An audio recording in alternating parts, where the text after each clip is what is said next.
안녕하세요. 12월 6일 금요일 신나게 시작하겠습니다. 미국 경제지표 잘 나온 것 같고요. 주식시장은 상승 마감했습니다. 다우 28포인트 0.1% 올랐고요. S&P 500 지수 0.17% 상승이고 나스닥은 강보합시입니다. 반도체 지수 0.37% 올랐고요. 마이크론 0.69% 올랐습니다. 미 국채 수익률 어제와 비슷한 모습입니다. 단기물 소폭 내리고 장기물 상승해서 10년물 1.8%입니다. 다음 주 목요일 페드가 기준금리 동결할 확률 100%입니다. 달러 지수는 97.36으로 하락했고 원달러 1189로 하락했고요. 원엔 10.93으로 하락, 위안달러 7.04로 약보합입니다. 유가는 지금 추가 감산을 위해서 오펙 회의가 진행 중이죠. 그래서 어제 급등한 이후에 추가로 또 소폭 올랐습니다. WTI 58불, 브렌트 63불입니다. 데이터 정리하겠습니다. 한국 10월 경상수지 78억 불 흑자이고요. 전년 동월비 17% 감소한 값입니다. 그러나 8개월째 전년 동일비 감소 추세입니다. 4월 달에 경상수지 적자 난 이후로 지금 6개월째 상승은 하고 있습니다. 인도가 예상과 달리 금리를 5.15%로 동결을 했습니다. 독일 10월 공장 수주 증가할 거라는 예상과 달리 0.4% 감소했고요. 스페인 10월 산업 생산 전년비 1.3% 감소입니다. 유로존 3분기 GDP 잠정치가 전년비 1.2% 성장으로 발표됐고요. 유로존 10월 소매 판매 전년비 1.4% 증가입니다. 미국 10월 무역 수지 적자 비교적 크게 감소해서요. 7.6% 감소했습니다. 그래서 472억 불 적자이고요. 수입이 크게 감소한 것, 이게 영향이 큰 것 같습니다. 신규 실업수당 청구 건수 203K로 급감을 했습니다. 예상보다 12,000명 적은 것입니다. 어제 ADP 발표와는 반대 상황이죠. 그래서 오늘 밤 11월 고용지표 발표가 주목되는 상황입니다. 미국 10월 공장수주 전월비 0.3% 증가입니다. 정점 정리하겠습니다. 미국 농업부 장관인 소니 푸듀가 CNBC에서 인터뷰를 했습니다. 스코크박스라는 프로에서 인터뷰를 했는데 아주 재미있고 중요한 말 이렇게 나오는 것 같습니다. 미중 무역 전쟁이 지금 17개월째 진행 중이다. 이렇게 알고 있지만 사실은 지난 20년간 계속되는 전쟁이라는 것입니다. 트럼프 대통령 때문에 이 사실을 깨닫게 되었다는 겁니다. 그래서 지금 페이스 원딜에 임하는 트럼프 대통령의 입장을 이렇게 전달을 했습니다. 트럼프는 미국을 위하여 작동되는 그런 페이스 원딜을 원할 뿐이다. 상당히 only라는 말 한번 보십시오. 영어는 only wants phase one deal that works for the US. 그 페이스 원딜이 미국을 위해서 작동되기를 원할 뿐이라는 겁니다. only라는 말 상당히 의미심장해 보이는데, 그리고 많은 생각을 한번 해봤는데 일단은 넘어가겠습니다. 그 다음에 두 번째로 재미있는 부분이 이겁니다. 이 협상, 지금 하고 있는 이 페이스 원딜이 이제 문서에 적힐 거 아닙니까? 협상 문서에 글자로 적힐 텐데 협상문에 적힌 대로 실현되고 또 그걸 신뢰할 수 있고 또 그 협상문과 일치하게 진행되기를 원한다. 이런 말을 했습니다. 농업부 장관이 한 말입니다. Can be enforceable, reliable, consistent with what the deal says. The deal says 이게 뭡니까? 협의문에 적혀 있는 그대로 실현이 되고 신뢰할 수 있고 consistent, 일치하고 이러기를 원한다는 겁니다. 그러면서 미 농민들은 보조금 받는 것보다는 정당하게 거래하고 싶어한다, 이런 점을 다시 강조를 하고 그럽니다. 마지막 말은 뭐 당연한 말인 것 같고요. 이걸 보면서 저는 이렇게 한번 정리를 해봤습니다. 트럼프가 계속 중공을 비난을 한 내용 중에 하나가, 이 중공은 말이야 문서로 약속을 해도 돌아서서 나가면서부터 그 약속을 어긴다. 이렇게 이제 인식을 하고 있는 것 같아요. 이게 미국이 수십 년간 중공한테 뒤통수 맞았다. 응? 중공이 미국을 갖고 놀았다. 이런 어떤 표현 속에 이런 게 들어가 있는 거죠. 그래서 중공하고 거래를 해도 약속을 해도 그거 약속하는 거하고 실현하는 거하고는 다르다는 겁니다. 에? 약속을 깨기 위해서 약속을 한다는 거죠. 하여튼 뭐 이런 아주 매우 부정적인 이런 그 어떤 그 관을 가지고 있는 것 같습니다. 그래서 이번에는 문서에 약속한 거를 제대로 지키는지를 철저히 확인하겠다는 거 아닙니까? 그렇다면은 이것이 상당 기간 확인이 되고, 문서에 어떤 약속을 했는데, 그래서 딜이 됐는데, 그 딜대로 약속대로 이행되는지 확인하려면은 상당한 기간을 지켜봐야 하잖아요. 그리고 그것이 제도로 정착이 돼야 한다는 거죠.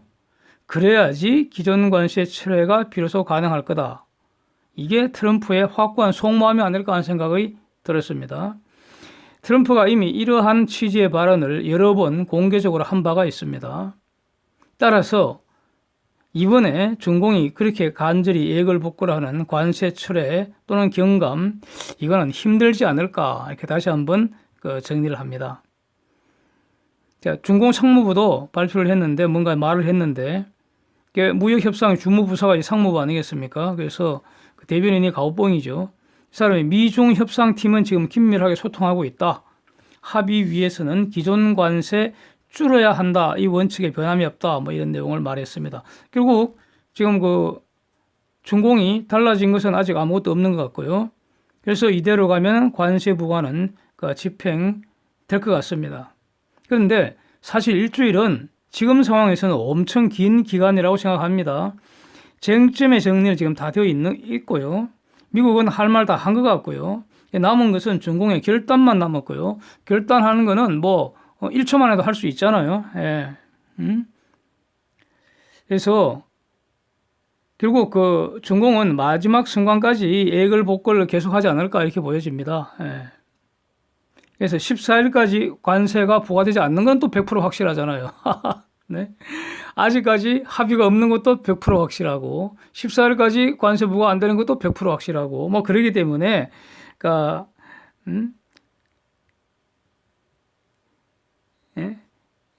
15일이 되기까지 계속 그 뻥카 날리면서 계기다가 15일 되기 직전에 항복선언 혹시 하는지 이것도 한번 지켜보겠습니다. 예. 그러니까 기다리고 기다리던 그 문우신 님이 드디어 한 말씀 하셨습니다. 무역 협상권은 아니고요. 사실 이거 문우신의 코멘트 엄청 기다렸는데 전혀 엉뚱한 곳에서 나왔습니다. 그런데 중공 관련해서 매우 중요한 것 같습니다. 매우 중요한 것 같습니다. 세계은행, 월드뱅크에서 저소득 국가들에게 그 우대 대출 프로그램 이거 있는데 이걸 지금 중공이 악용을 해온 게 지금 문제가 되었거든요. 이거를 중공을 세계은행 그 우대 대출 프로그램에서 졸업시키겠다. 이 법안을 지금 미국에서 준비하고 있는 것 같습니다. 그래서 공화당의 안소니 곤잘레스 의원이 이 법안 내가 지지해야 되는가 이렇게 질문을 한 모양입니다. 했더니 문우신이 I do 찬성했습니다. 동의를 했다는 겁니다. 여기서 그러니까 핵심은 이거 아니겠습니까? 개발도상국을 위한, 즉 가난한 나라를 위해서 세계은행이 우대 대출 프로그램을 운영을 하고 있는데 이거 전부 다 주로 미국 또 한국도 포함해서 일본, EU 이런 부자 나라들이 돈 내서 이렇게 특혜 대출을 해주는 거 아닙니까? 이걸 지금 중공이 악용을 했다는 거죠. 그래서 여기에서 이제 중공이 더 이상 이걸 이용하지 못하도록 미국이 관련 입법을 준비하고 있다는 사실입니다. 그래서 이게 아마 한 지난 늦은 봄 같은데요. 뭐 4월인지 5월인지 그쯤에 제가 이와 관련된 영상을 올린 기억이 지금 납니다. 그 당시 그 세계은행 총재가 데이빗 멜페스로 경질이 됐죠. 그 직후 무렵인데, 그러니까 중공이 내용은 이런 거죠. 중공이 세계은행이나 IMF 등지에서 자신의 신용을 이용해서 중공의 신용이라는 게 결국은 서방의 호의라고도 할 수 있잖아요. 중공에 대한 호의.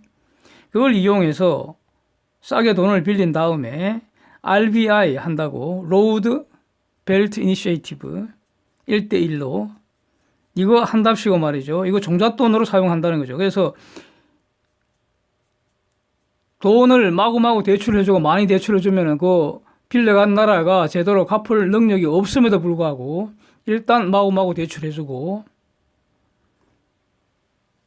그래서 고리대금 받고 각종 이권 챙기고 지역 패권을 추구를 하면서 즉 단물은 중공이 혼자 다 빨아먹고 만약에 돈 빌려간 국가에서 부도가 나면은 이거는 모든 국가 즉 미국, 영국, 일본, 한국 이런 모든 국가의 부담으로 떠넘기고 정작 중공은 담보 확보하거나 구제금융으로 변제받거나 아니면 손실을 나누는 미국이나 영국이나 일본이나 이런 부자 나라들과 손실을 분담하는 요런 꼼수짓 못하게 할 것이다 이런 내용이었습니다. 예. 그리고 이런 조치가 이미 마구 대출해 놓은 그래서 그 돈의 부실 책임을 결국 중공이 독박 쓰게 만들어야 한다 이런 거죠. 독박 쓰는 게 당연하잖아요. 빌려준 중공이 책임져야 하잖아요. 단물 중공이 삼켰으니까 썬물도 중공이 삼켜야죠. 뭐 그런 겁니다. 그런데 그러한 주장이 결국 이렇게 실현되는 거 아닌가 이런 생각이 지금 들었습니다. 앞으로 주목해 보겠습니다. 10월 경상수지 흑자가 78.3억 불이라고 위에서 말씀드렸는데 이 흑자 규모 자체는 작년 10월 이후 그러니까 12개월 만에 가장 많고요. 4월에 그때 적자 난 이후로 6개월째 계속 상승하고 있기 때문에 일견 좋아 보입니다. 그런데 제가 보기에는 그렇지 않은 것 같습니다. 작년 10월에 흑자가 94.7억 불이었습니다. 그러니까 금년 10월에 78.3억 불이니까 16.4억 불 쪼그라들었잖아요. 근데 지금 그 경상수지 중에서 가장 큰 항목이 무역수지입니다. 무역수지 또는 상품수지. 이 상품수지가 11개월째 연속적으로 계속 감소하고 있잖아요. 경상수지에서 상품수지 비중이 가장 큽니다. 10월 그 상품수지 80.3억 불인데 작년에는 105억 2천만 불이었습니다. 그래서 24.9억 불, 대략 25억 불 가량이 줄어드는 거 아닙니까? 그래서 그 차액을 뭐 해외 배당금 수입 이런 그러니까 이걸 보는 소득 수지 이게 늘어나서 이게 18.3억 불이나 흑자가 났답니다. 그래서 좀 메꿔준 겁니다. 그런데 여기서 이 보는 소득이 늘어난다는 것은 해외 투자가 늘어났다는 증거 아니겠습니까? 그 얘기는 국내 투자 감소로 귀결되는 거 아니겠습니까? 예, 이 점을 지적하고 싶습니다. 그래서 그러니까 국내 투자 계속 감소하고 있기 때문에 내년 이후 수출 회복 가능성도 매우 불투명하다는 겁니다. 수출 회복을 긍정적으로 볼 수 있는 것은 반도체 가격 회복뿐입니다. 다른 분야에서 뭐 획기적인 수출 증가 기대할 것이 없는 것 같습니다. 그렇다면은 경상수지 이 흑자 그 행진 이거는 계속되기 힘들다고 저는 보고 있습니다. 그리고 전체적으로 그 경상수지 흑자 규모 그 자체는 쪼그라드는 추세인 건 여전히 맞습니다. 그래프 한번 보시면 분명합니다. 통계청이 2018년 일자리 행정 통계 결과를 발표를 어제 했습니다. 그런데 참 씁쓸합니다. 작년에 일자리 총 숫자가 2,342만 개랍니다. 2342. 엄청나네요. 그런데 작년에 3040 일자리 13만 개 사라지고 5060 일자리 39만 개 늘어났답니다. 그래서 결과적으로 일자리가 26만 개 늘어났다는 겁니다. 그러나 신규 일자리는 5만 개 줄었답니다. 사라졌다고 합니다. 예. 매우 씁쓸합니다. 전혀 반갑지를 않잖아요. 그리고 작년에 5인 미만 업체 일자리 24만 개 감소를 했다고 합니다. 이 원인이 뭐겠습니까? 최저임금 그 급격한 인상의 부작용이라고 봐야 하지 않겠습니까? 최저임금을 강제로 파고 올려버리니까 취급 능력이 없는데 올려버리니까 그러면 비용을 줄이는 확실한 방법은 사람 줄이는 거죠. 그래서 잘리지 않은 사람은 올라간 임금을 받겠지만 잘린 사람은 소득이 졸지에 0이 돼버리는 거 아닙니까? 그리고 남은 사람은 잘린 사람의 몫에 일을 더 해야 하는 거고요. 예, 아주 씁쓸합니다. LG화학 전기체 배터리 부분, 이거 한국 1등입니다.